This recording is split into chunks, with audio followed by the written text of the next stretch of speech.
भैया हमनी के प्रोग्राम करेला चंडीगढ़ खातिर निकल चुकल बनिया। छपरा से ट्रेन धके निकल चुकल बनिया। देखत हमनी के छपरा से ट्रेन में चढ़ गए बनिया। ट्रेन में देखी सब कुछ चढ़ते अपन सीट उठ धर ले बा भैया। सीट धके आराम से ठाट से मौज करते हुए ऐश करते हुए आराम सुतल बा लोग।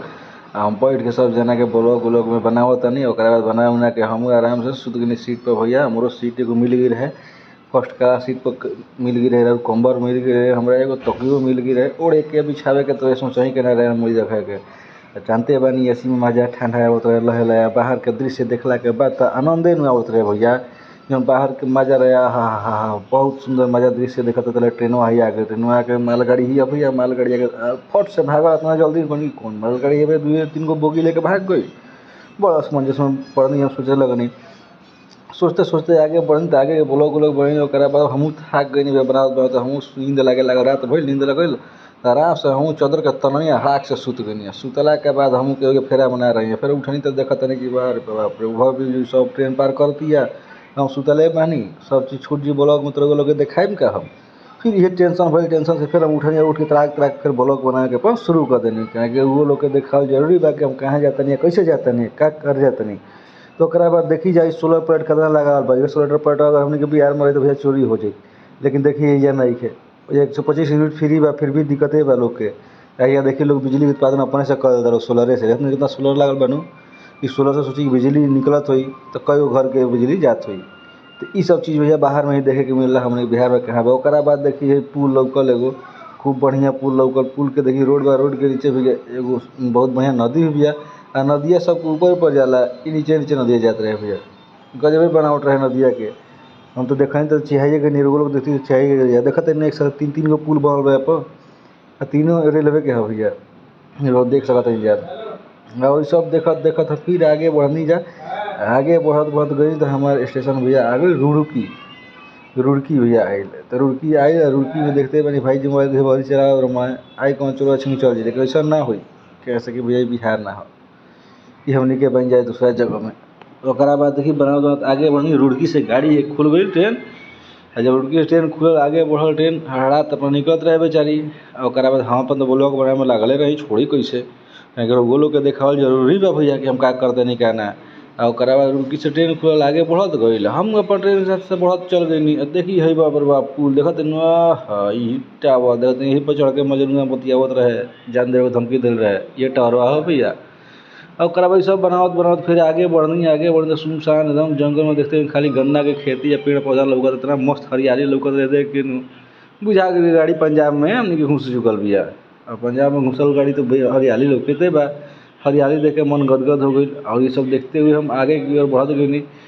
खूब मजा लेते गई। फिर ट्रेन में मजा होता है। देखिए गाड़ी और रेस लगा होता है हमने की गाड़ी से। ओकरा पता नहीं है कि कैसे रेस लगा होता नहीं। देखिए चोर वो खड़ा मोबाइल चोरी करे खातिर मुँह बना के ताकत कि झट से मार ली।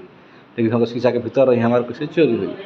कैसे हम आराम से अपन बैठा रह गई नहीं, कोनो टेंशन ना रहा पड़ गया। देखते रही सब घर एक से घर दृश्य नज़ारा देखते रही भैया। खूब मजा आवत रहे। ये सब देखत हुआ जाते हैं। ट्रेन में चाय हुई आई, चाय पियत खात पियत मौज कर देते हम आराम से गई नहीं जा हमनी के इंजॉय कर जाए। घर देखते नहीं बिल्डिंग बाप रे बिल्डिंग देख के भैया खुश हो गए। ट्रेन में धीरे करा ट्रेन धीरे धीरे चला था हमारा बिल्डिंग देखे के भैया और ब्लॉग बनावे के भैया। ओकरा बाद देखिए बैतरनी नदी लग गई हमनी के। बैतरनी नदी देखनी जब बैतरनी नदी देखला उकला के बाद पुल टपनी जब पार करी जब बैतरनी नदी पार करी ओकरा बाद आगे जानी नया स्टेशन पर गाड़ी लाग गई भैया। तो गाड़ी लागत हम झट से उतर के देखावे लगी चरपटी। ओकरा बाद यही से हम कुछ खाए के सामान किनी, पानी किनी। फिर टाके ट्रेन खुलल, ट्रेन में चढ़ गई। ओकरा बाद चढ़ कुछ ट्रेन में लगे फिर नदी उगल हमनी के बहुत बढ़िया नदी लौकल जो के अच्छा खासा पानी बा। मैं देखते भाई लोग पंजाब में कुछ दिन पहले बाढ़ आई रहे, लेकिन अब बाढ़ हट गई बा। यहाँ बाढ़ के पानी बहुत कम हो गया। देखिए अंजलि बाड़ी व्यास जी मुँह बोलना के ताकत कुछ खाए के नहीं उसे मिल जाओ कहेंगे ये टाइम भूख लगा रहेला। ओकरा बाद इतना नदी लौकल हर नदी के हम वीडियो बनावे लगे। देखते नदी में धार तो अभी भैया बहुत तेज रहे नदी के। और नदी के धार तेज बा भैया गिरला के सोचते हुए क्या हुई। लेकिन लिखा रहे आगे इस नदी में इस रास्ते से कोई पार नहीं करेगा। देखिए चेतावनी भैया बोर्ड लौकल लोग के। और ओकरा बाद हम धीरे आगे बढ़ गए यमुना नगर जगधारी में। तो जगधारी भैया भी नहीं घूमनी स्टेशन इनको रुक के घूम लेनी। घूमला उमला के बाद निकलनी ऐसे। ओकरा बाद ट्रेन अपन खुलल लागल के बाद रुकनी तो घूमला के बाद फिर ट्रेन खुलबे न करी।